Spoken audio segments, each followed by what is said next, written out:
And even on the financial literacy side, it's even for coaches, man, because I got to imagine, I'm a huge advocate of the Fellowship of Christian Athletes. Yeah. You know, I believe coaches have influence big time.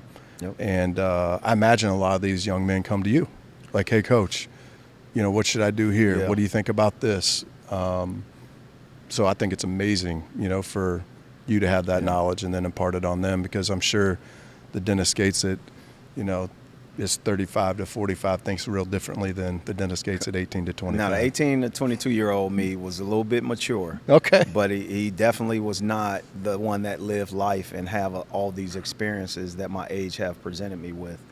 You know, so for me, there's no doubt, and you know it best, in leadership, you have a responsibility. And you're not just what your job title says. Sometimes that becomes psychological. You're the psychiatrist. Yep. You're the social worker. You're the emergency manager. You are the motivator, the mentor. You're all of the above based off what that person needs to be at least the best version of themselves, and you to at least understand the things that they are going through on a daily basis. So that's what helps me now in coaching, to be honest, is the relationship. You don't, you know, everybody thinks that players leave the institution. They leave the people. They leave the people who are at the institution at the same time they're there. And that's where the most impact is in the relationships. Yeah, we say it all the time, you know, in the business and secular world, like people don't leave organizations, they don't leave companies. Yeah. They join other people. Yeah. And I'd like to unpack that, man, because I think you're one of the best in the game at doing that. I'm telling you, the relationships you have with these players, I see it in the way you interact with them. I see the level of respect that they hold for you and you for them. I appreciate that. Which I think is a big deal.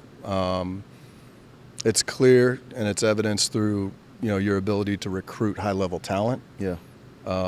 What do you do that's different? Like, what's your creed? What do you live by? If somebody said, man, I'm going to describe Dennis Gates in a sentence or two, and it sounds like this. Well, it's simple. Dennis Gates believes in friendship, love, accountability, trust, discipline, unselfishness, enthusiasm, and toughness.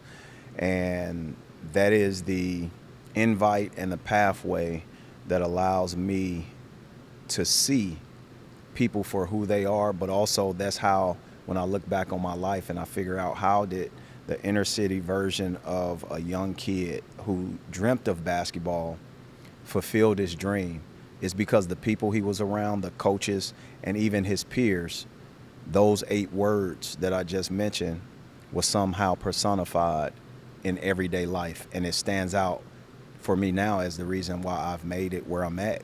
And it has allowed me to hire staff, recruit student athletes, but also understand to be able to be champions on the court, in the classroom, and in the community, you got to have some type of pathway, and that pathway is those 8 words for me. So if I had the typical Dennis Gates type of guy, it would be a guy that believes in those 8 core values that I just mentioned.